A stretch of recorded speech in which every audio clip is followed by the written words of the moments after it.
Amu TV, the stories behind the scenes. بسم الله الرحمن الرحيم.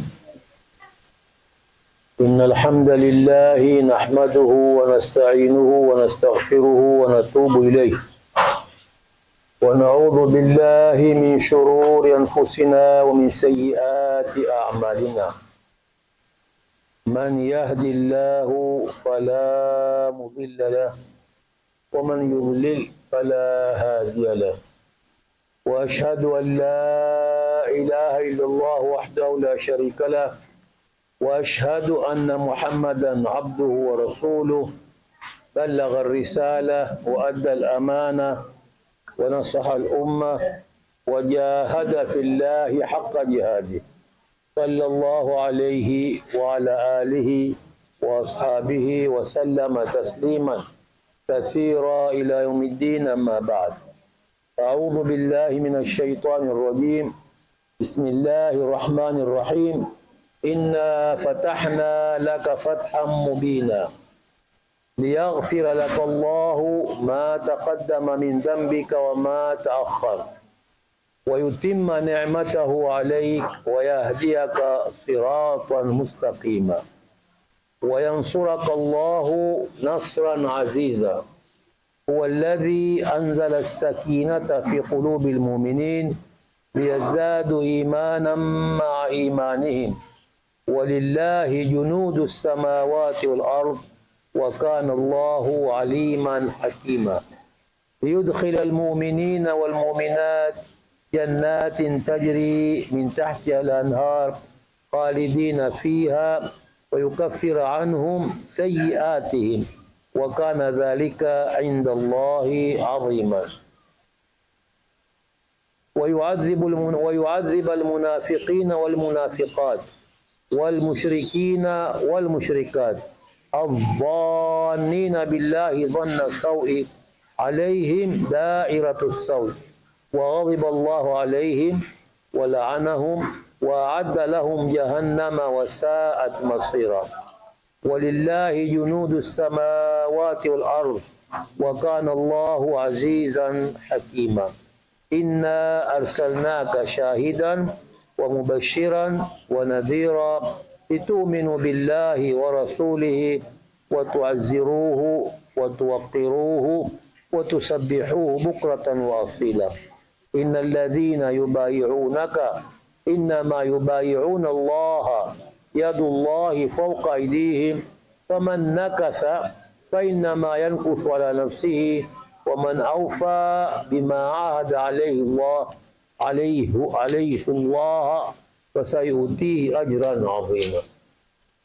Leo insha Allah taala, kama nilivyokuwa tumetangulia kuambia siku mbili zilizopita, jana tulimaliza tafsiri ya juzu amma kwa haraka. Kuna baadhi yetu wamependekeza tumalize kwa surati al-Fath, inna fatahna laka fathan mubina. Hii sura surati al-Fath ni katika sura za Madina, lakini kuteremka kwake iliteremka nje ya mji wa Makka, na kama tuiwao kwamba sura yoyote iliyoteremshwa kwa Mtume SAW baada ya hijra huhesabiwa sura ya Madina hata kama imeteremshwa ndani ya mji wa Makka. Sura hii nasaba wake umeweza, kuna jambo lilimtokea Mtume SAW, aliota katika mwaka wa 6 wa hijra Madina, akaota kwamba yeye na wafuasi wake wameingia katika mji wa Makka. Basi akawaambia masahaba, akamwambia mimi nimeota ndoto kadha na tutakwenda kufanya umra.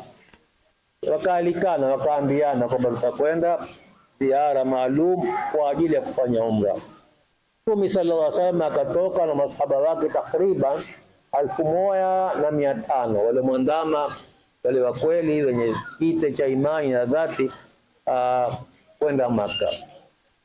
Mtume sallallahu alaihi wasallam alipokaribia mji wa Makka akawapekea salamu wale mushrikina wa Makka, akamtuma Sayyidina Uthman radhiallahu ta'ala anhu, akawaambia Makureshi kwamba sisi tumekuja kwa amani na hatukuwa na silaha za zita wala hatukuamilia kuana, tumekuja tunataka kutekeleza ibada ya umra, ambao kawaida ilikuwa mtu yoyote awe awao akitaka kwenda kufanya umra alikuwa haziwiwi nyumba ya Mwenyezi Mungu ile, au atakufanya hija alikuwa haziwiwi, ungia kwenda, hakuna matatizo.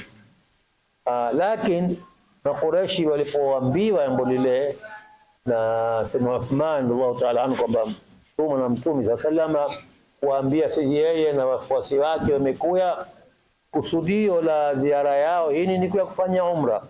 Makureshi wakaiza kama haiwezekani kabisa kumkubalia kuingia Maka kwa kufanya umra, ambapo watu wengine wote walikuwa wakiingia, lakini wakaiza kabisa, wakakata. Baada ya muda ikatoka uvumi kwamba Sayyidina Uthman ameuawa, ambao Sayyidina Uthman alikuwa Mtume SAW amemtuma kwenda kuwaeleza wale mushrikina wa Maka kwamba tumekuwa kwa jambo gani. Mtume SAW alipopata habari kwamba Sayyidina Uthman ameuawa, akaona sasa hawa wamezidi, kwa sababu kaida mila yao wala desturi zao walikuwa kama tunenao Waswahili, tumi hauawi. Mtu tu ametumwa kwenda kupeka ujumbe, hata kama una uadui gani na wale wafuasi wake, huwa hauawi. Usikiza ujumbe wake, kapoa jawabu, karudisha jawabu. Hasa alipopata habari ile tunasema kwamba Sayyidina Uthman ameuawa, kumepita muda hakurudi, baada ya kwenda na kukatoka uvumi kwamba Sayyidina Uthman ameuawa. Mtume sema kama sasa yao hatuna budi tena kwenda kupambana nao, ikiwa wamemuua Uthman na ni kinyume na desturi na makubaliano ya kutoka kabla ya Uislamu, basi wamefanya kosa kubwa. Lazima tutakwenda kumtetea Uthman na kutaka kisasi chake. Mtume sallallahu alaihi wasallam akawaambia masahaba kwamba tutakwendani Maka sasa yao kwa ajili hawa wamefanya makosa kumuua mtume wetu Uthman, na hiyo tutakwenda sisi moyale kufa kupona, imma al-khuti wa imma al-maut. Makureshi walipopata zile habari kwamba Mtume sallallahu alaihi wasallam ameamua kuya, wakaona wasipambane naye, sababu walikuwa wakikumbuka mambo yaliyowapata za zile zilizopita. Kila wakienda walikuwa hawapati ufanifu. Wakampeka mtu mkulu Amr bin Suhail au Suhail bin Amr kwenda kuzungumza na Mtume sallallahu alaihi wasallam wapate suluhisho la katikati. Mazungumzo yakazungumzwa kwa muda mrefu, mwishowe ikaangukia kwamba wakakubali kuandikiana mkataba kwa sharti kwamba mwaka ule waliokwenda warudi. Mtume sallallahu na masahaba zake warudi Madina, wasende wasifanye ile umra walikuwa wamekusudia. Hilo ni moja, na mambo mengine katika makubaliano yao walikubaliana kwamba mtu yoyote atakao kutoka Maka kwenda Madina Mtume sallallahu amrudishe, asimkubalie kuingia Madina yoyote. Ikiwa amesilimu ametaka kwenda Maka, kutoka Maka kukimbilia Madina, amrudishe. Na kinyume chake mtu yoyote ambao atatoka Madina kukimbilia Maka, kwa mfano mirtadi katika Uislamu, atakitena kati Madina, Waislamu wasimziwie kwenda Maka na wasimdai kutaka arudishwe. Mtume salama kayakubali yale masharuti yote, na kisa kukawa na amani kwa muda wa miaka 10. Hakuna vita baina yao, baina ya Waislamu na mushrikina, kweni amani. Masahaba wengine wengi wao wakaona hili jambo ni zito sana ambalo Mtume amelikubali, jambo la kukubali kwamba turudi sisi, hatukuya kwa vita, tumekuya kwa nia ya ibada ya umra, ni kukubali unyonge. Kadhalika kukubali kwamba yoyote katika mushrikina akitoka Maka kwenda Madina, wale wamezosilimu arudishwe, na kinyume chake ataka kutoka Madina kwa Maka asirudishwe. Wakaona hii si sawa, masahaba hawakuridhia. Tusema kwamba sasa basi tutarudini zetu Madina kulingana na makubaliano, na walikuwa wamezia kufanya ihram ya umra, ikabidi wafungue ihram zao na watinde. Sasa Mtume akamwambia, haya jamaa, tufungueni ihram, lakini masahaba hawakumwambia hatutaki, lakini hakuna alioinuka kawa tayari. Mtume kawaambia tena wote hawataki ile kurudi, wanaotakuwa iye turudi, na sisi hatukuya kwa zita lolote, tumekuja kufanya umra na watu wote ukubali kufanya umra ila sisi. Mtume sallallahu akaingia nyumbani kwake kwa mkewe alikuwa amekwenda naye katika safari hii, ni Ummu Salama radhiallahu anha. Akiingia kama kamuona ule bibi, kamuona mumewe kwamba hana furaha, akamwambia nani? Akamwambia ni hawa watu wako, kaumu zako, sura niwaambiao wafungue ihram, watinde, turudini, hawataki, yani wamedinda kabisa wafanye.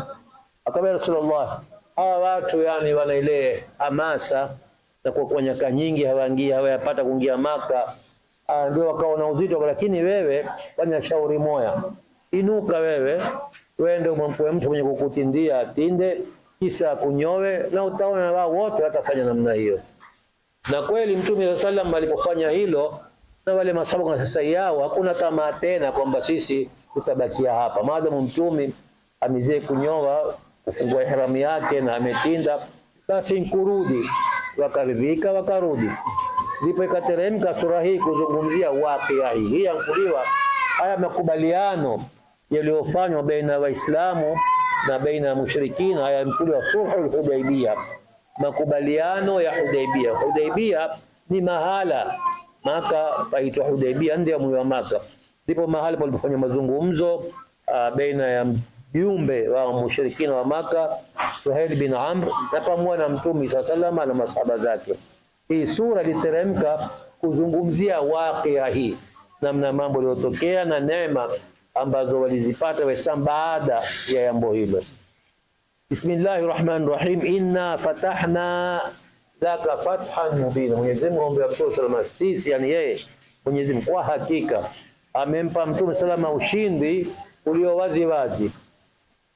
Na hapa ushindi ilikuwa ikikusudiwa ule makubaliano ya Hudaybiyah, kwa sababu ni ushindi kwa kuwa nyaka zote zilizopita mushrikina wa Maka walikuwa hawawakubali Waislamu kwamba hata ni watu wana haki yoyote.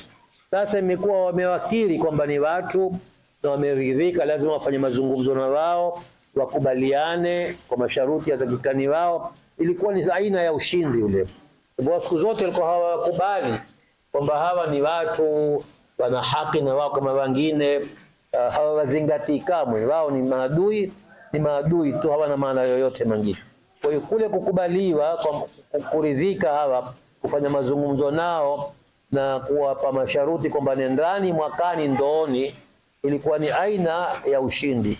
Mbali na hayo, kule kupatikana ile sulhu na amani nyaka 10, wakakubali nyaka 10 kutakuwa hakuna zita, ilikuwa ni fathi kubwa kwa Waislamu, kwa sababu Waislamu walipata makawanda sasa kuingia katika miji mbalimbali na kulingania Uislamu.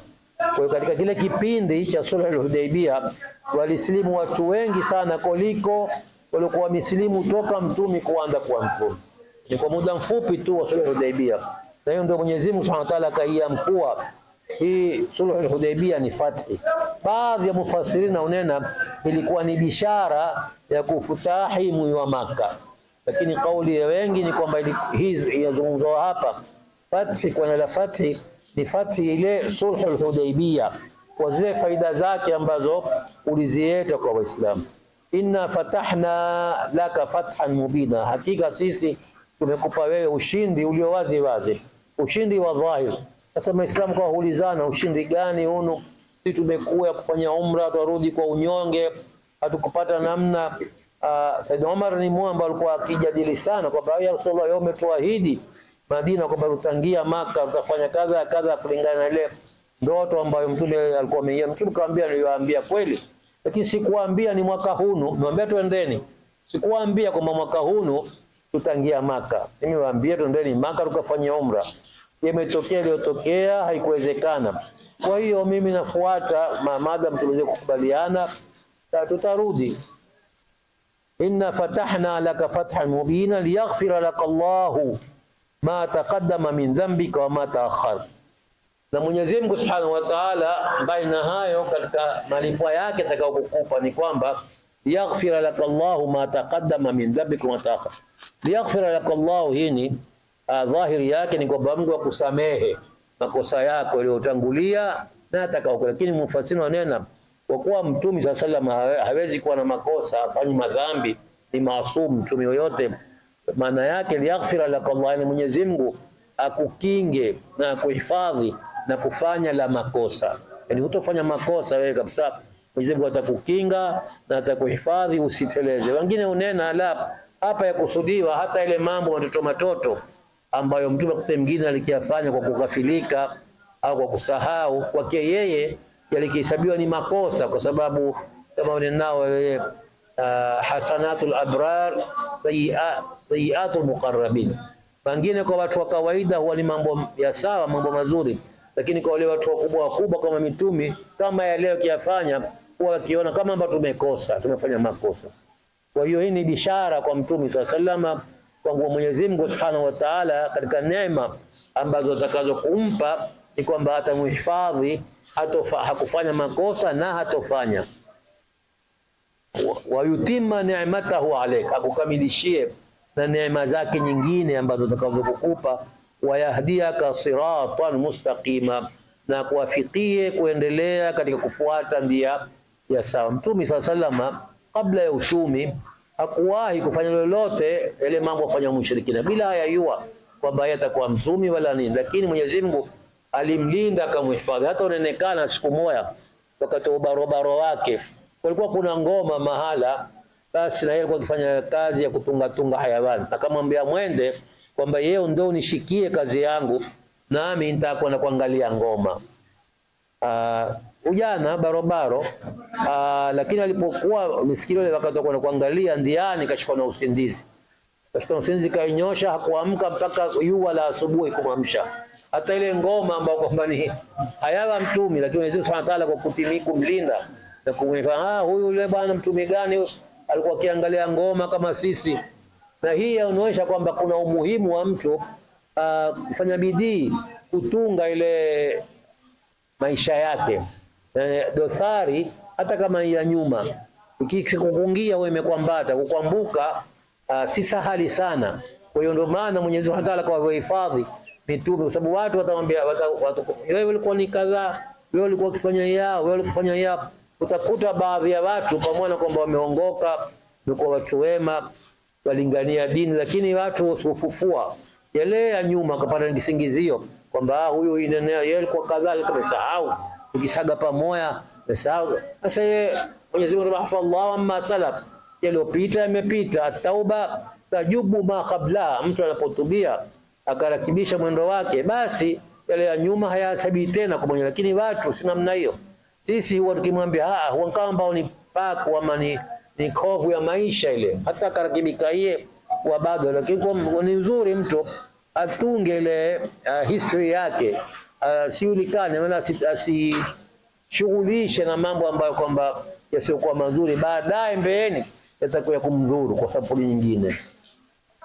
Wayansuraka Allahu nasran aziza, na Mwenyezi Mungu atakupa nasri iliyo ya nguvu kabisa, ushindi wa kushangaza. Yani huwallazi, yeye Mwenyezi Mungu ndio kwamba anzala sakinata fi qulubil mu'minin liyazdadu imanan ma imani. Hapo Mwenyezi Mungu ashiria ile hali walikuwa nao masahaba baada ya kuambiwa na Mtume sema turudini Madina. Yani wengi hawakufurahikia ile jambo na kuanza kuingia shaka, sisi tumeambiwa tu ya kufutahi Maka, tu yao Maka, tutangia Maka tufanye ibada, na mboni hayakuwa mboni yao, wakawa hunungunika ya kama kawaida. Yani mtu alitaka jambo akiwafwa huo na imekuwa ile, kwa nini? Mboni tuna makosa gani sisi? Sasa Mwenyezi Mungu Subhanahu wa Ta'ala hapa ashiria aliwapa utulivu wale watu, baadaye wakaridhika, wakakiri ile amri ya Mwenyezi Mungu, amri ya Mtume. Huwa alladhi, yeye Mwenyezi Mungu ndiye kwamba anzala sakinata, alotia utulivu na umakini fi qulubil mu'minin, katika nyoyo za waumini, baada kwamba walikuwa wameanza kulalamika na kutaaradhi. Sasa Umar alikuwa anakuambia Rasulullah, sisi tuko kwenye haki na wao sio kwenye batil. Kaambia ndio. Kabla kwani basi tukubali unyonge namna hii, turudi na hatuna lolote ambalo la makosa. Tukaba mimi ni mja kufuata amri ya Mwenyezi Mungu Subhanahu wa Ta'ala, na hakika Mwenyezi Mungu hatonitupa, hatoniwata. Kwa hiyo Mwenyezi Mungu akawatia ile imani katika nyoyo zao, na wakakinai kwamba hili alionena Mtume salama ndilo la sawa na ndilo lenye, na kathubutu namna hiyo. Kweli kule kukubali ile sulhu al-Hudaybiyah ilikuwa nasri kubwa kwa Uislamu, kama tulionena Waislamu waliweza kupata makini, wakaingia katika kabila mbalimbali, na Mtume salama akaanda sasa kuwalingania wafalume wa nchi nyingine, baada ya kwamba alikuwa kwa Madina amefungika, hawezi kutoka, maadui umemzunguka. Sasa yeye akapata makawanda makubwa. Katika jumla ya mambo yaliyotokea ambayo yalikuwa ni sababu ya Waislamu kupata nasri kubwa, kuna sahaba mmoja aitwa Abu Busair. Abu Busair alikuwa ni kijana huyo barobaro kwa Maka, amesilimu, na babake hakuridhika asilimu. Sasa aliposikia kwamba Mtume SAW amekuja amekupa kufanya umra, kafanya bidii yeye mpaka kachopoka kule kwao, akienda kwa kumwandamia Mtume SAW. Wakati ule mkataba huandikwa kwamba toka huku kwa mushirikina kana kwa Waislamu arudishe, ule uko pale babake kwa kufuatia akamwambia Rasulullah, nimekuwa namtaka mwanangu huyu, na makubaliano ni kwamba yoyote ataka kutoka Maka kwa Madina kutoka Waislamu utarudishwa, na mimi namtaka, na ule kijana amesilimu. Tumekamwambia Abu Busair rudi, kaambia Rasulullah, utanirudisha kwa mushirikina, wanitie katika yani fitna tena? Kaambia hii tumekubaliano, lakini Mungu atakutolezea ndia. Basi ule Abu Busair tarudi kumfuata Mtume, kisha kafanya kashopoka tena. Wakati Mtume kwa Madina, mara wana memgilia kimgilia Madina, haikuchukua muda na babake umwandishie nyuma, amekwenda, mimi namtaka mwanangu huyu, kulingana na maadili lazima arudi. Mtume sasa akamwambia Abu Busair, rudi na Mwenyezi Mungu atakutolezea ndia, wewe na mfano wako. Basi katika kurudi yule bwana, babake alikuwa amepeka watu kumfuata, hadaka wala ghaila ghai, kanyakua upanga wa mmoja wao, kinyakuwa kamuua ule wa kwanza, ule wa pili kiona ameuawa, huyu kakimbia. Sasa kabakia pekee. Sasa kwenda Madina hawezi kwenda kwa sababu ayua Mtume ameahidi hana asiwaweke watoka Maka Madina. Akaenda kati mahala ndio ya Madina, kapata na wende kama yeye ambao lokimbia Maka wao Madina, na hawakuingia Madina, wakafanya kigaro, wakafanya kambi nje ya Madina, hawako Madina, na mushrikina hawezi kuwadai kwa sababu hawako Madina. Sasa ikawa ni tishio kubwa wa Makureshi, ni safara yao ikipita wao huivamia, tishio, yani wamekosa utulivu wa biashara. Wakarudi kwa Mtume sallallahu, ile kifungu kile kiondowe, ile kifungu kwamba toka Maka kuya huku mrudishe kiondowe, ayao naye lakini kwa hatuwezi sasa, ni hatari kwetu, biashara zimetuharibikia. Basi ikaondolewa na Abu Busair na wengine wake wakaingia Madina. Kwa hiyo ni katika baadhi ya mambo ambayo kwamba Mwenyezi Mungu Subhanahu wa Ta'ala alikuwa yamo katika ile sulhu al-Hudaybiyah, yani katika zile neema nyingine ambazo zilipatikana katika makubaliano hayo. Walillahi junudu samawati wal ardh wa kana Allahu aliman hakima.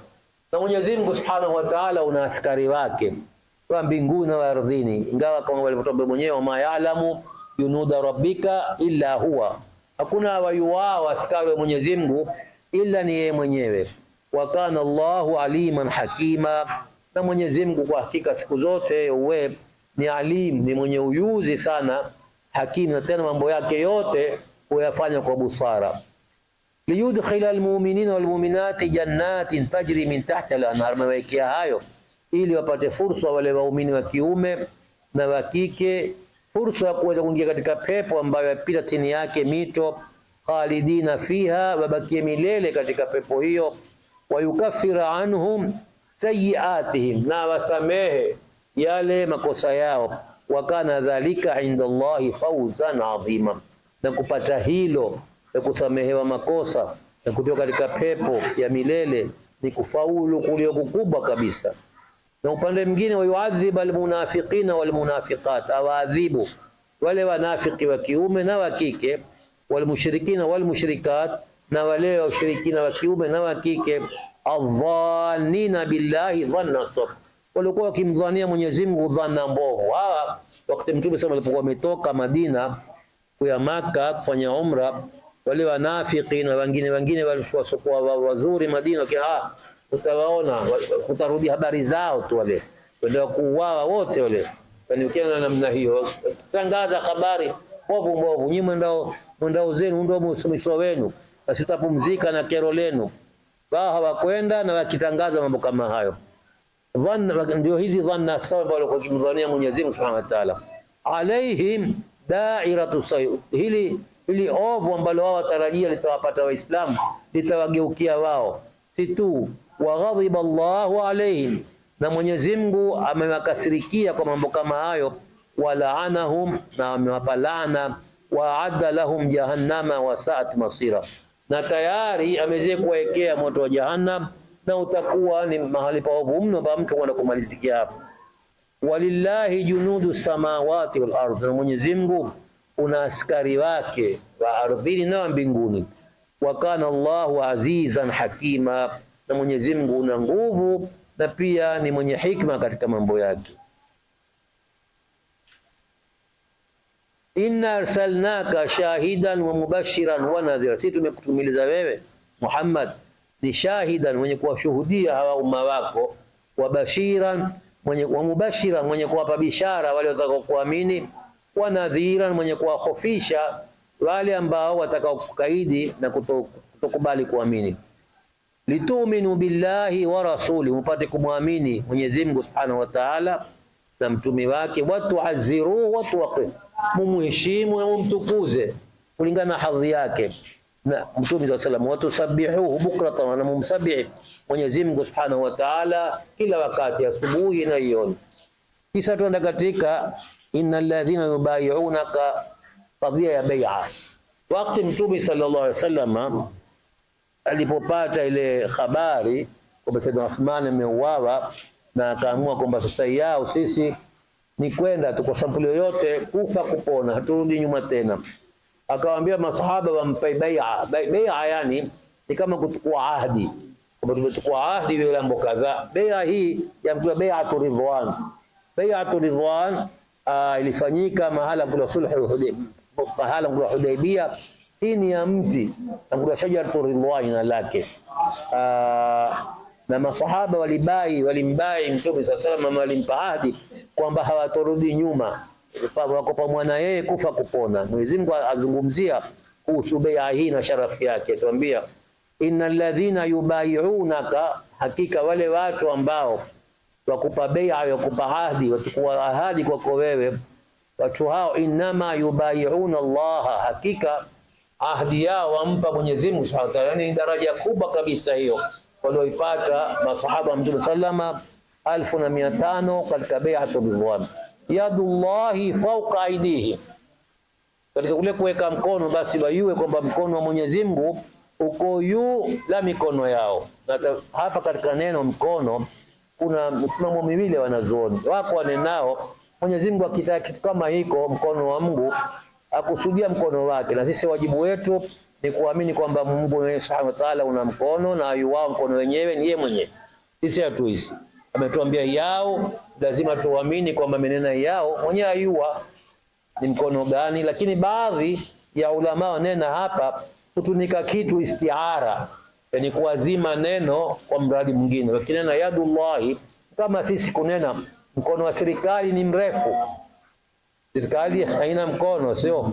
Lakini maksudi yake kwamba serikali ina uwezo mkubwa wa kufanya watakalo. Sasa hapa baadhi mufasirina ufasiriwa hili yadullahi fawqa aydihim, yani nguvu za Mwenyezi Mungu Subhanahu wa Ta'ala, hiyo ikaitwa mkono Mwenyezi Mungu. Na katika lugha hii kwa mkulu wa istiara, lakini mufasirina wengine wa asili baina sisi tuamini vile Mungu alituambia yadullahi maghlula, tuamini Mungu mwenyewe na yao na mkono kuna kadhaa na vile wanavyonena. Lakini sampuli gani, unazanda au unazanda, ni futi ngapi, Allahu a'lam. Letu tumeambiwa ni samina wa ata'na. Inma yubay'una Allah, kwa hakika wambai Mwenyezi Mungu Subhanahu wa Ta'ala, yadullahi fawqa aydihim, mkono wa Mwenyezi Mungu ama nguvu zake Mwenyezi Mungu Subhanahu wa Ta'ala zipo juu ya nguvu zao. Faman nakatha, yoyote atakao kuvunda kukhalifu ahdi hii, aloitukua wakati hono mbele za Mtume sallam, fa innama yankuthu ala nafsihi, kuvunda kwake huivundia yeye mwenyewe, yani hasara ya kukhalifu ahadi hiyo ni yulake yeye mwenyewe. Waman aufa, na mwenye kutimiza akatekeleza ile ahadi, basi bima ahada alayhi Allah, ile ahadi aliyompa Mwenyezi Mungu, basi fasayutihi ajran adhima, Mwenyezi Mungu Subhanahu wa Ta'ala atampa yani ujira ulio mkubwa kabisa. Taruka yani hizo, unaende katika kifungu kingine kinenacho kuhusu nini bai'a. Mwenyezi Mungu jambo kubwa sana walilopata masahaba hawa ni aya hii, neno hili.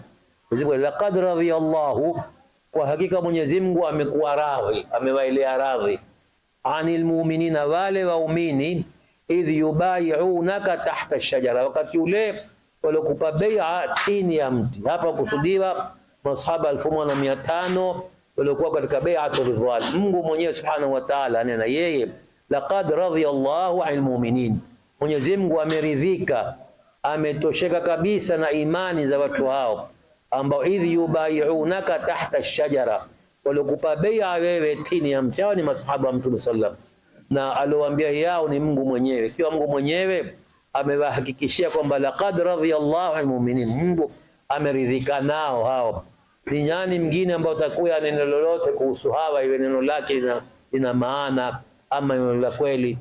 Ni watu hawatanabahi. Mwenyezi Mungu Subhanahu wa Ta'ala yeye mwenyewe amebalibana, afallahu amma salaf.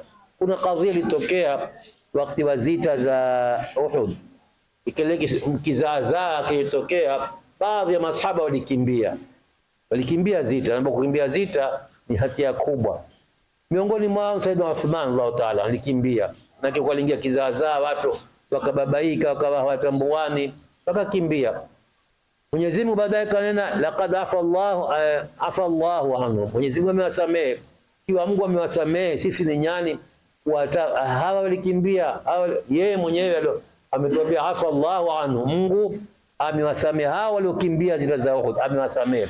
Ikiwa Mungu amewasamehe, mwingine sio una haki gani ya kuwataa kwa uovu na kufufua mambo kama ambayo Mungu mwenyewe pekee kuwapa msamaha? Sasa kuna lipi lingine lilobakia? Wewe ni nani hata wewe utawatia hawa ni wale ambao waliokimbia vita, hawa ni yani, hata ushangaa mtu kuna kitu gani mpaka mtu akaona ni dharura kuwatua na kuwatia ila watu bora katika umma Muhammad. Hakuna mabwana katika umma Muhammad kuliko umma wale masahaba walioishi na Mtume sallallahu alaihi wasallam. Utakuta zijitu ama watu wana ulimi mrefu kuwatua na kuwatia ila na kuwazungumza kwa uovu masahaba wa Mtume, ambao Mwenyezi Mungu awaambia laqad radiyallahu anil mu'minina, yeye mwenyewe Subhanahu wa Ta'ala ameridhika kabisa, amewaelea radhi wale waumini, idh yubayi'unaka tahta ash-shajara, wale ambao walikupa wewe bai'a chini ya mti. Hapa yakusudiwa bai'atu ridwan. Fa'alima ma fi qulubihim, Mwenyezi Mungu alijua yale yaliyomo ndani ya nyoyo zao. Hata mkiona walifanya kinafiki, Mungu alijua ile ndani ya nyoyo zao. Sasa nyinyi walikuwa yako mkawajua wanafiki hawa, ikiwa Mungu mwenyewe ana fa'alima. Hii aya laqad radiyallahu anhum almu'minina, katika aya hiyo Mungu anaona kwamba fa'alima ma fi qulubi, Mungu alijua yaliyomo ndani ya nyoyo, kana kwamba Mwenyezi Mungu bila shaka alijua kwamba kutatokea watu mwisho wa siku wataikwa uovu, kwa hiyo mbeka wakinga. Fa'alima ma fi qulubihim, Mwenyezi Mungu alijua yaliyomo katika nyoyo zao. Hapa yashiria ile hofu na wasiwasi ulioangia wakati kuona kwamba wameambiwa rudi. Sasa yani wengi hapo ndio hawakuwa wameridhika, hawakuridhika na kile kurudi, wanaenda itakuwa hiyo turudi nasi tumekuwa kufanya amali ya umra. Mwenyezi Mungu faanzala sakinata alaihim, Mwenyezi Mungu akapa utulivu katika nyoyo zao, wakaridhika na lile uamuzi wa Mtume sallam, wa athabahum fathan qariba, na akawapa malipo yao fathi ambayo haikuchelewa.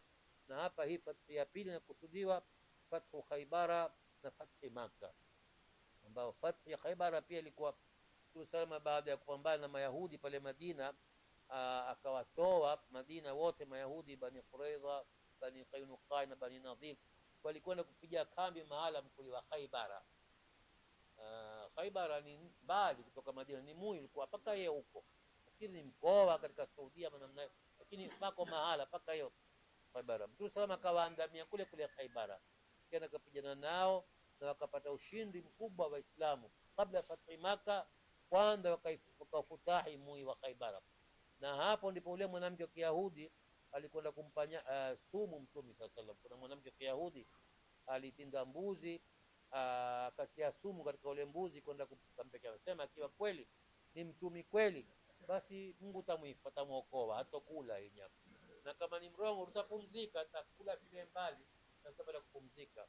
Alipopekewa Mtume sallallahu ile nyama na akayua kama imetoka kwa mtu gani, hakuirudisha. Na hii ni mafundisho yake kama Muislamu akipewa kitu na sio kwa Muislamu si makosa kupokea, na alikuwa akipokea yeye vitu zao na akiwapa zake. Hata kitinda mbuzi kondoo nyumbani, kiambia Aisha umempa jirani yetu Yahudi, kamwona kwamba ni Yahudi jirani yake, alikuwa akimpa pia. Kwa hiyo yule mwanamke akampeka ule mbuzi kwa Mtume sallallahu alaihi wasallam. Mtume sallallahu aliposhika ile nofu la nyama, kana hii nyama kana kwamba ni habari kwamba ina sumu ndani yake, lakini kwa bahati kuna sahaba mmoja alikuwa labda amefanya pupa, amekula mbio mwanzo kabla Mtume hayadara, yeye mzee kwa mbua akafa maskini kwa ile sumu iliyokuwa hapo, lakini Mtume kasalimika. Na Mtume salama kama mkole mwanamke, akamwambia mambo gani uliyokufanya wewe kufanya mwendo huu? Nikamwambia nimenena kwamba kama ni mkweli wewe basi haitokudhuru ni nyama, na kama ni mrongo na tutapumzika na kero lako na kutufuata, umetutoa Madina kukutosheka kukutoa hapa na kadhalika. Kwa hiyo Mtume sana nadhani alimtukulia kisasi kwa ule sahaba ambao alikuwa amekufa nao. Faalima ma fi qulubihim, Mwenyezi Mungu atakayua yaliyomo katika nyoyo zao. Faanzala sakinata alaihim, akawateremshia utulivu wale masahaba, kaondoa wale wasiwasi waliokuwa nao. Wa athabahum fathan qariba, na akawalipa kwa kuwapa fathi ya karibu sana, bali fathu Khaybar, na nyingine ikafuatia fathi Maka, ambao Mtume sallallahu alaihi wasallam aliingia Maka hata bila ya kuinua usimbo. Zote Makuraish walikuwa humpinga, hawataki, lakini alipokwenda zote zikawa zimesalim amri. Wa maghanima kathiratan yaakhudhunaha, mbali na kufutahimi kule Khaybar, wa maghanima kathiratan, na ghanima nyingi ambazo kwamba walizipata, walipata ardhi, wakapata zitu kadha wa kadha katika zile zitu ghanima au ngawira. Wa kana Allahu azizan hakima, na Mwenyezi Mungu uwe yeye ni mwenye hikma sana. Wa'adakumullahu maghanima kathiratan ta'khuduna, Mwenyezi Mungu amewaahidi nyinyi ghanima nyingi sana mtazichukua. Wa fa'ajjala lakum hadhihi, hizi amewapa mapema, lakini kuna nyingine nyingi zaidi zitakazokuja. Wa kaffa aidian nasi ankum, lingine ni kwamba Mwenyezi Mungu kwa makubaliano haya amewakinga nyinyi na mikono ya maadui zenu, yani mko na amani, sulhu, hawawezi kuwafanya yambo, hawezi kuwapiga tena. Walitakuna ayatan lilmu'minin, na ipate kuwa hii ni aya, ni miujiza kwa Waislamu. Wayahdiyahum siratan mustaqima, na apate kuwaongoza ndia sawa sawa, ndia iliyonyoka.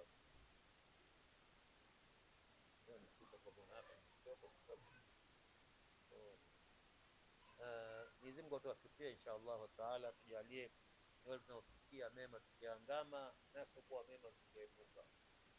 Kama kawaida yetu, baada ya darasa la Qur'ani huwa na fiqh, tutakwenda katika fiqh tumalizie yeo masala yeo. Tuko katika masala ya itikaf, na itikaf kwa hakika ni ibada. Wengi tumehusisha na Ramadhani, ingawa itikaf ni ibada ya mwaka mzima. Siku yoyote Muislamu aweza kwenda kufanya ibada ya itikaf, lakini wengi tumezoea kwamba ni ibada ya Ramadhani, husika na Ramadhani. Na Mtume sama alikuwa katika 10 la mwisho la Ramadhani akipotolea zaidi kwenda kuketi itikaf. Kwa hiyo nimeona kwa vile tumalize masala ya itikaf, ikawa siku zimepita, lakini ni akiba kwa siku zitakazokuja, ama ila kali kwa usiku wa yeo kwa mwezi haikutoka habari kwamba mwezi umeonekana. Kwanza katika maana ya itikaf, maana yake itikaf nini? Katika lugha itikaf luzumu shay wa habsu nafsi alayhi khairan kana am sharran. Itikafu katika lugha ya Kiarabu ni mtu kuilazimisha na jambo na kuifunga nalo, liwe jambo lema ama sio lema, jambo lolote ambalo mtu alipiga makamama awe uko nalo ameilazimisha kushika. Hii ni katika lugha. Hata kwenye nafikiri ma hadhi al-asnamu allati antum aakifuna alaiha, ndiwauliza watu wake, hao masanamu ni gani, ni nini ambao nyinyi mmekita katika kuabudu? Ama katika istilahi ya kisharia neno itikaf lina maana ya aina ya ibada. Neno mulazamatul masjid ni mtu kuifunga msikitini ala sabili alqurba, kwa nia ya kuikaribisha kwa Mwenyezi Mungu, kwa nia ya ibada. Kati msikitini kwa nia ya ibada.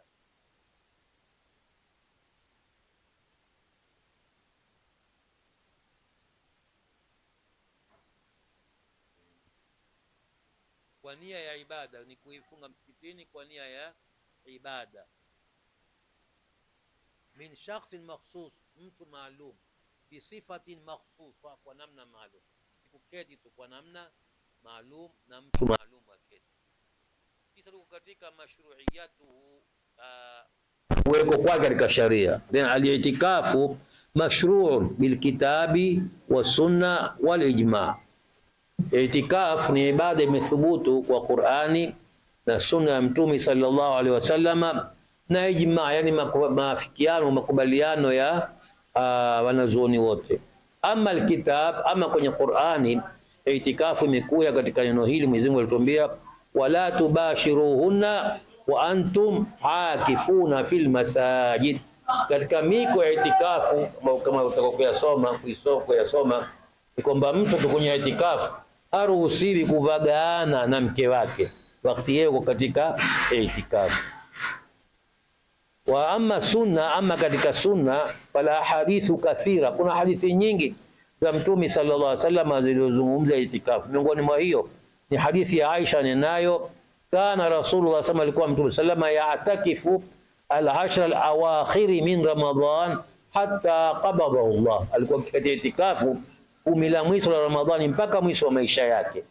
Sasa kuguria Madina alikuwa katika itikafu mpaka mwisho wa maisha yake. Wa amma al-ijma', ama upande wa ijma', maana mkubaliano wanazuoni au maafikiano, amepokea Ibn Mundhir kwenye kitabu chake al-Ijma'. Ibn Mundhir huyo ni mmoja wa wanazuoni ambao alifanya kazi muhimu. Una kitabu mkuu al-Ijma', amekusanya ndani ya kitabu hiki masaili yote ya dini ambayo watu wameafikiana. Si mengi mno walioafikiana, mengi watu wana rai mbalimbali. Ili yale walioafikiana yote ameyakusanya kitabu chake hiko cha mkuu al-Ijma'. Kwa hiyo kwa ijma' na kwamba ni watu madhahabi yote ya Waislamu wameafikiana kuhusu hii ibada ya itikafu kwamba iko na ni aina ya ibada. Kisa lipo katika hukumu yake ni gani ibada hii? Imam Nawawi kwenye kitabu chake al-Majmu' anasema al-i'tikafu sunna bil ijma', ibada hii ya itikafu ni sunna kwa itifaki ya wote. Wala yajibu, na haiwi lazima, illa bin nadhri, ila mtu kaweka nadhiri. Ukiwa umeweka nadhiri, mimi kitaka itikafu siku 3, siku 10, mwezi, itakubidi sasa utekeleze ile nadhiri, itakuwa ni lazima sasa. Lakini asili yake ni sunna, ni jambo la khiari. Lakini wewe mwenyewe ukitaka kuilazimisha itakulazimu. Mungu hakukulazimisha, lakini ukitaka kuilazimisha mwenyewe itakulazimu. Na nadhiri kwa hakika ni mtu, kuna nadhiri aina mbili. Kuna nadhiri ya tatawwi ambao mtu haiweki sharti yoyote, unena tu mwenye, mimi nimeweka nadhiri tafunga siku 3, tatoa kadhaa, tafanya kadhaa, yani lolote bila kuweka sharuti. Hii ni nadhiri ambayo kwamba haina uzito wote. Kuna nadhiri ya nipa nikupe, nipa nikupe, unena Mwenyezi Mungu akiwa atanifanikishia jambo langu hili liwe, au mwanangu mathalan apasi, mwe wangu wapowe, ikiwa tafanya kadha, sasa itakupasa ufanye lile jambo ikiwa lile uliliweka limekuwa. Pale uliomba mwanao apite mtihani, kapita mtihani, sitakubidi sasa ile jambo uloliweka, ulolinena, ulitekeleze. Hii ndio nadhiri ya masharuti. Na Mtume sema ndio hakupendelea nadhiri, anasema nadhiri haiwashi haizinyi katika jambo ile, jambo langalikuwa hata bila nadhiri. Lakini hii nadhiri mtu mnena ni kitu ukamuliwa wale mabakhili. Bakhili hataki kutoa kitu kufanya jambo ipa kwa kupata kwa kushika, nipa nkupe basi. Kwa hiyo kwa asili yake ni ibada ipo, lakini namna hiyo, na wala si jambo zuri. Mtume katika umri wake wote hakuwahi yeye kuweka nadhiri, na Mwenyezi Mungu amewasifu watekeleza, wanasema yufuna bin nadhri wa yakhafuna yawman kana sharruhu mustatira. Watu wema utekeleza zile nadhiri zao. Hizi kusudiwa nadhiri zile ambazo ni za khiari, nadhiri ambazo zisokuwa na sharuti yoyote. Zamanuhu, muda wa nadhiri ni muda gani? Yani ina muda gani? Kwa mfano kufunga Ramadhani yaonekana mwezi mmoja, hii nadhiri muda wake ni siku ngapi ama ni muda gani?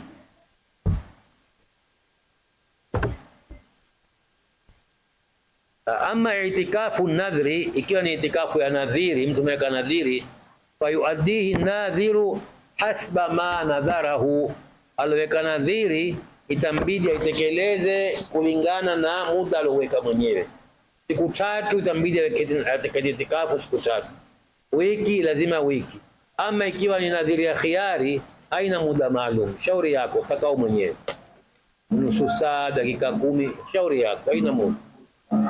Wa ama li'itikafu jaiz, ama ikiwa ni itikafu ile ya open ya khiari, falaysa lahu waqtun muhaddad, haina wakati maalum. Wasahihu, na qauli sahihi, annahu la hadda li aktharihi, haina mpaka wa wingi wake, hata mwaka ukitaka kuketi itikafu ketie. Wa ama aqallu, ama uchache wake, minimum ya nadhiri ya itikafu ni kiasi gani? Ikhtalafu fi dhalika, wametofautiana wanazuoni, yani uchache wa itikafu wataka uketi muda gani? Wingi haina mpaka takao, lakini uchache wake kiwa kitu. Fadhahaba Shafi'i, Imam Shafi wa aktharu alfuqaha, na wanazuoni wengi wameona annahu la hadda li aqallihi, hakuna mpaka wa uchache wake. Hata dakika moja utakuwa ukitaka waweza kuketi itikafu dakika moja tu. Umeingia msikitini mara moja, joto limekuwa mbali, itikafu hapa asa ndio kujua na yua tu, bali ni itikafu kiketi kwa ile dakika utakazoketi pia ufaa. Hii ni rai ya Shafi na wanazuoni wengi. Wayara baadhi, wengine waona kwamba kwa uchache, annahu la yakunu aqall min yawmin wa layla, uchache saa 24, hakuna chini ya hapo. Tunataka kuketi itikafu isipungue saa 24.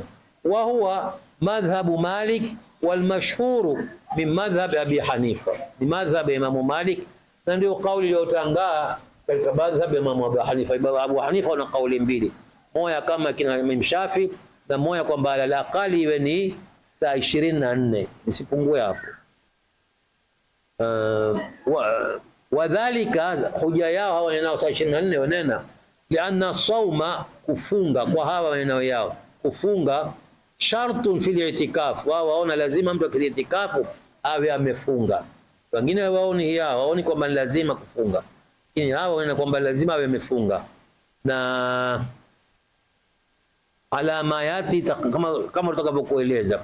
Wa sunna, ama sunna zaidi, an yakuna al-i'tikafu fil 10 al-awakhir min Ramadhan, i'tikafu ifanyike katika 10 la mwisho la Ramadhani, lianna dhalika huwa hadiyuhu sallallahu alaihi wasallam, ndio mpangilio wa Mtume sallallahu alaihi wasallam.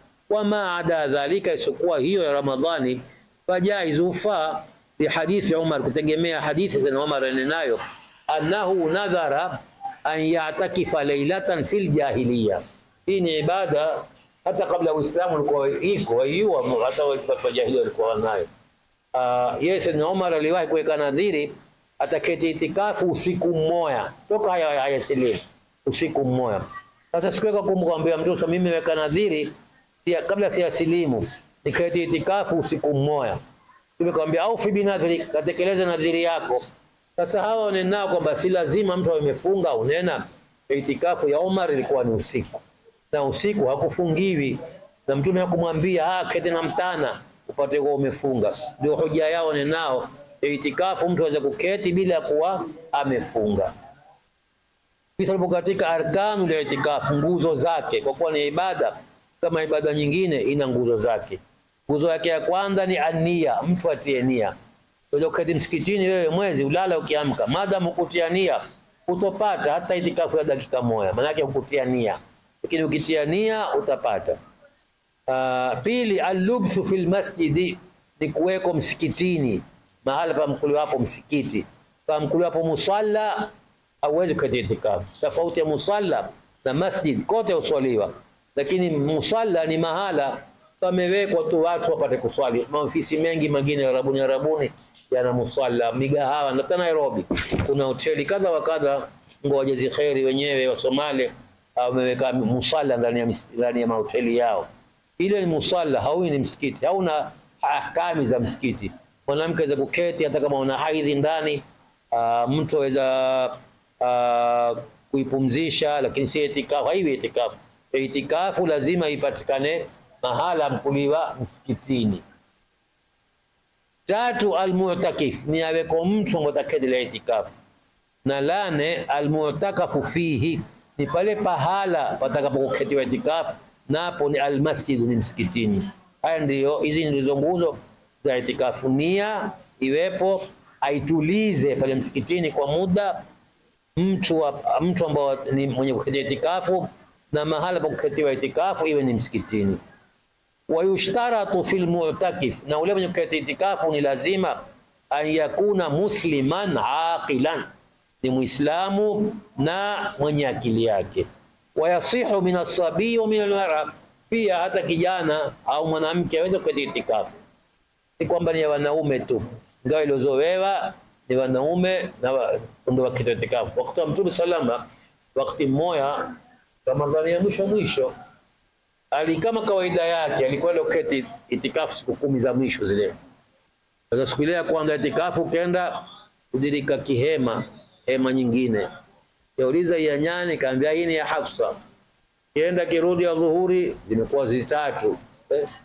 Zimekuwa huongezeka zile hema. Kaambia hii ya fulani, baki kila ule mkewe asikiao kwamba Mtume ndio itikafu na yeye na mimi ndrao. Kiangalia msikiti umeazi hema. Kaambia birr turizna, nyinyi kweli mtaka thawabu, nyinyi onekana mtaka ushindani. Kwa hiyo mwaka huu mimi ta cancel itikafu, siketi itikafu.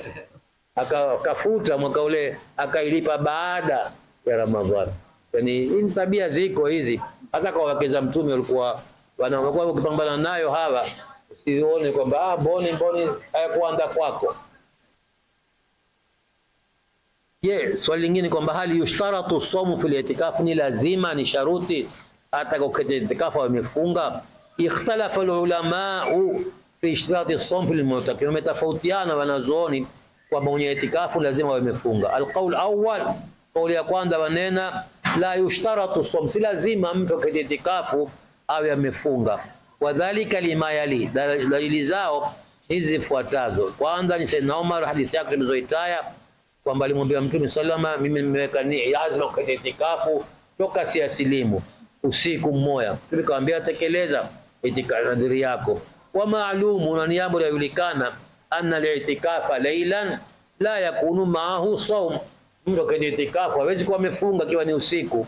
Kuna saumu ya usiku, na kama walikuwa saumu ya usiku ni kwa raha mno, angaliona dharubu na usiku wote watu hufunga, sio hakuna alao sindizini. Ilipowekwa mtana kwa kutaka kujaribiwa watu watakuwa hii. Wa hadha madhhabu Shafi'i, kauli kunena kwamba itikafu si lazima, ni si lazima kufunga, ni madhhabi ya Imam Shafi'i. Na pia imethubutu katika Sahih ya Bukhari na Muslim anna Rasulullah sallallahu alayhi wasallam itakafa al-ashr al-awwal min Shawwal, aliwahi wakati wote mzotaya aliketi itikafu katika 10 la kwanza la mfungo kwanza, badala ya ile Ramadhani 10 la mwisho la Ramadhani, wakati ilipotokea ile fujo la wakeze. Wala shaka, na niambo wala shaka yoyote, anna fiha yaumul Eid, katika hizi siku 10 moja ilikuwa ni siku ya Eid ambayo haifai kufunga. Wa maalumun anna sawma fi haram, na yulikana kwamba kufunga katika siku ya Eid ni jambo halifai. Fadalla, kwa hiyo ikaonesha ala adami ishtirati fi itikaf, kwamba si lazima mtu afunge katika itikaf. Alqaulu thani, kauli ya pili wanena yushtaratu saumu fil i'tikaf, ni sharuti mtu afunge ndio afanye ibada ya i'tikaf. Na hawa wametegemea hadithi ya Aisha ninayo qalat as-sunna fi man i'takafa an yasuma, mwendo wa Mtume salama akitoa itikafu alikuwa hufunga, ni afunge. Wa ma'lum, na kitu chajulikana, ana qaula sahabi as-sunna kadha, sahaba akinena sunna ni kadha, maana yake ni kama kwamba wakati wa Mtume ilikuwa namna hiyo. Na Ibn al-Qayyim anena lam yadhkuru Allah subhanahu al-i'tikafa illa ma'a as-sawm, Mwenyezi Mungu hakuitaya itikaf ila alikuwa kitaya na saumu. Wala fa'alahu Rasulullah illa ma'a as-sawm, na Mtume mwenyewe hakuketi itikafu ila alikuwa ni katika kwenye hali ya kufunga. Wa hadha madhhab al-Malikiyya wal Hanabila wal Hanafiyya, madhhab ya hawa watatu wasalieo, Imam Malik, Imam Abu Hanifa na Imam Ahmad bin Hanbal, waona kwamba itikafu lazima iwe na mtu amefunga. Shafi anena kwamba la, mtu anaweza kuketi itikafu hata bila ya kuwa amefunga. Sasa ni makanu la itikafu, mahala hakuna itikafu. Mwenyezi Mungu ametuambia wala tubashiruhunna wa antum aakifuna fil masajidi, msistarehe na wake zenu wakati mko kwenye itikafu misikitini. Wanazuoni wametofautiana katika hili, ikhtalafa ulama fil masjid almutakafu fi ala aqwal. Wanazuoni wametofautiana kuhusu msikiti ambao hufaa kwa itikafu, kauli nyingi. Wa sahuha, na kauli sahihi zaidi katika zote, anna al-i'tikafa la yakunu illa fi masjid jamaa, itikafu haikubaliwi ila iwe katika msikiti uswaliwao jamaa. Lao kuna msikiti mbali huko hakuna ngi yao pekee itakuwa ifaa, sababu utakosa fadhila za jamaa ukiweko pale. Qala Ibn Qudama anena inma ishturitu dhalika, imewekwa sharti hiyo msikiti wa kuswaliwa jamaa, lianna aljamaa wajiba, sababu swala ya jamaa ni wajib. Wa itikafu rajuli fi masjidin, na mtu katika itikafu msikitini ambako la tuqamu fiha aljamaa, akuswaliwa jamaa, yufdhi la ahad amrayn, itampekea mmoja katika mambo mawili, imma tarka aljamaa wal wajiba, atawata kuswali jamaa siku zote ambapo yeye yuko itikafu, wa imma khuruju ilaiha, ama itambidi atoke akafuatia jamaa iliyopo. Fayatakararu dhalika kathira, itakuwa mara kwa mara hutoka na itikafu kubakia pale mahala. Wadhalika munafil, na kutoka mara kwa mara ni kinyume cha keti itikafu. Itikafu ni kuifunga mahala ukabakia.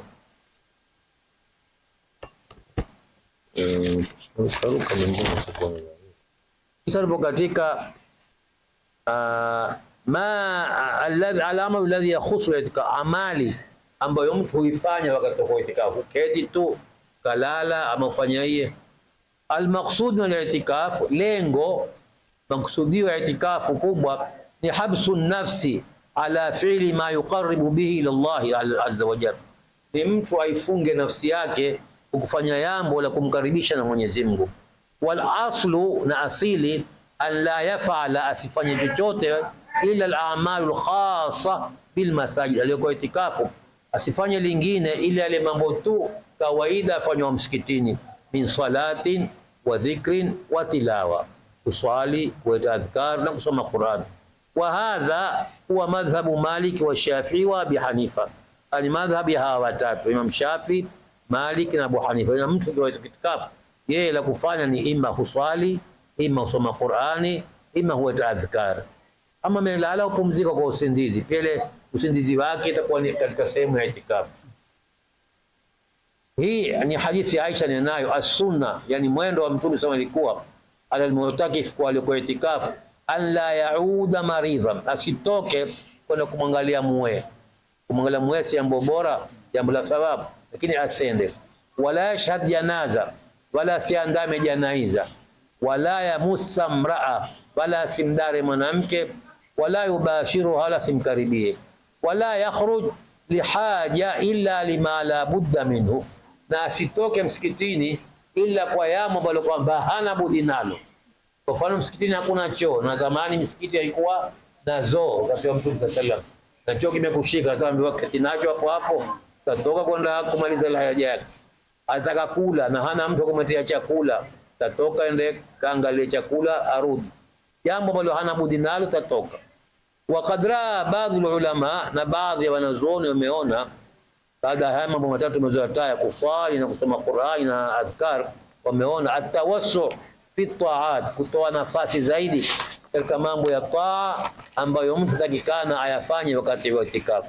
Nayo wakanena ufaa jamiul mambo yote ambayo ni katika mambo ya khairi, mfano ina ziyatul marid, kwenda kumtabi kumwangalia muwe, wa tashil janaza, kushindikiza janaiza. Walakin alqawl awwal huwa alarjah, lakini ile kauli ya kwanza ndio kauli ambayo yenye nguvu, kwamba mtu akiwa katika hali ya itikaf la kufanya ni mambo matatu: aswali, kusoma Qur'ani, ayati adhkar. Hiyo umeketi kwa ajili ya ibada, na ibada msikitini ni hizo yao, kumwangalia muweni ndio ya msikiti, kwa janaiza ni ndio ya msikiti. Kwa hiyo ndio kauli rajih. Kisha tukimalizia ni ma yubahu lilmu'takifi, mambo ambayo mtu kwenye itikafu aruhusiwa kuyafanya. Yajuzu lilmu'takifi alkhuruju liqada'i alhaja, aliyoko itikafu huruhusiwa kutoka na kukidhi haja, kwenda haja chooni, kukujoni. Wajalbi taami wa sharabi, pia kutukua chakula chake na kinywaji chake. Illa yajid man yahmilu, ukiwa hana mtu wa kumwetea, lazima toke mwenyewe, tatoka mwenyewe kwa haja. Bana Aisha, pokewa hadithi na Aisha, na pengine watu watashangaa kisikia hadithi hii na Aisha. Kana Rasulullah sallallahu alikuwa Mtume sallallahu idha atakafa, wakati uko itikafu, na itikafu ni wapi? Msikitini. Adna ra'sahu, alikinyoshea kitwa chake, kimtilia kitwa nyumbani. Wa urajiluhu, kawa humtana. Fakana, alikuwa lakini la yadkhulu albayta illa lihajati, hangi nyumbani ila wakati kwenda haja ya binadamu, yani kwenda haja choo ama kukujoo. Lakini uko kule afanya kitwa chake kitaka kutwanwa, alikimtilia pale akimtana yeye. Sasa yeye ukimwona mtu hata msikitini, nyumbani kwake mke wake mtananyie, kama yeye ni mwanamke, mke wake kuna miko gani? Ila jaribu angalia raha yake.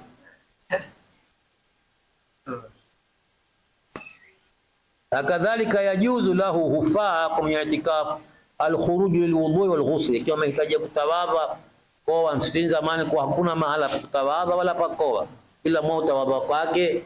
Na hili ni jambo zuri, mtu kutawadha nyumbani ni zuri sana, kwa sababu upata thawabu za kila hatua kitawadha kwako. Kisha ukienda msikitini, kila hatua moja wewe upata thawabu, na utasevu maya msikitini. Si kwamba haifai kwa msikitini, ufaa, lakini asili yuko nyuma msikitini kulikuwa watu wenda tu kwa swali na shughuli za ibada, lakini kutawadha kila mtu kwa kitawadha kwake. Hata hapa amu zoo za haja kubwa zimetiwa yuzi na yana, hakukuwa na zoo za haja kubwa msikitini, kwa ni zoo za kubaua tu ndio zilio. Kwa hiyo ufaa kwa mtu kutoka msikitini kwenda kutawadha, ikiwa msikitini hakuna mahali pa kutawadha, na koa msikitini. Kama yajuzu lahu alwudhu walghusl, bila ufaa pia kutawadha na koa msikitini ikiwa huko itikafu. Lakini ikiwa huko itikafu usizoee kwa kuimwagia maji msikitini, ile maji msikitini mpaka yawe wenyewe walikusudia mtu yoyote atumie kwa lolote. Lakini ikiwa msikitini maji yamekusudiwa ya kutawadha tu, na wewe ukayakoa, haifai, umetumia maji kwa jambo ambalo si lolokusudiwa. Kadhalika yajuzu, ufaa wakati wa itikafu tasrihu shari, kutananyea ufaa, wa dhalika la yunafi al-itikaf, kitendo hiko si kinyume na itikaf.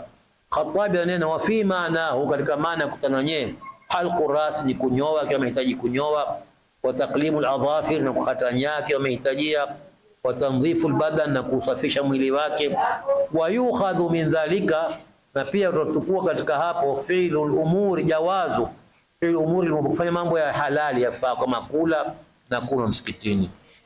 Kadhalika lahu an yatakhidha khayma fil masjid, aweza mtu huko itikafu kufanya kihema kitoto pale msikitini, kwa mtu amesema alikuwa akifanya kihema cha kuingia kwenda kupumzika wakati wa akitaka kupumzika. Tutamaliza sasa ni ma yubtul itikafu, jambo gani ukilifanya kama ibada nyingine yoyote, kuna mambo ukiyafanya itikafu ubatilika. Ma yubtul itikafu, sema ajmalu ulama, wanazuoni wameafikiana ala anna al-itikafa yafsudu biljimai amda, itikafu itaharibika mtu akimgilia mke wake kwa kukusudia. Hiyo itatamgilia bila kukusudia. Qala Allah ta'ala, Mwenyezi Mungu anena, wala tubashiruhunna wa antum aakifuna fil masajid, usistarehe na wake zenu wakati mko katika hali ya itikafu misikitini. Wa alayhi, na ni yule huyo alifanya kitendo hiko, alqadha'u, kulipa, lima afsada ile itikafu aliyoharibu. Fa in jamaa nasiya, akiwa atafanya hiko kitendo na amesahau, fala shay alayhi, hana makosa yote, wala yafsu itikafu yake haiharibiki. Yawezekana mtu bali mko nyumbani kutoa chakula, nasahau mimi niko itikafu, ndaa nyingine imemshinda nguvu. Wa ama idha bashara, ama akivagaana ndo kamshikashika tu mke wake na yuko kwenye itikafu, kad ikhtalafu idhalika, wametofautiana. Fadhahaba Malik, Imam Malik anena ila anna in bashara bishahwa, kimshika kwa matamaniwa, batala itikafu, itikafu yake itabatilika. Kiki amemshika kwa ruhuma, pengine imeanguka, umemuinua tiati, umemwona kulilia maumivu, kamkanda kwa kusikitikia. Wa hadha sahhu alqawlaini inda Shafi, na kauli hii ya Malik ndio kauli sahihi zaidi kwa Imam Shafi. Qala Abu Hanifa wa Ahmad, Imam Abu Hanifa na Ahmad wanena in anzala batala, mtu kimdara mke wake akumgilia, memshika tu akatokwa na manii, itikafu yake tabatilika. Wa illa, kama kutokwa na manii fala haibatiliki. Kitu tumemaliza hapa ile masala muhimu ya itikafu. Mwenyezi Mungu tuwafikie, atutakabalie tuliofikia kuyafanya, na yeo na tuagana tutakuwa ndo tuhitimisha darsa, kwa sababu haiwezekana baadhi yetu kesho ikawa ni Eid haijulikani wakati magharibi huko. Kwa hiyo nawashukuru nyote mliokuja, kwani kama si nyinyi. Amu TV, the stories behind the scenes. Amu TV, the stories behind the scenes. Amu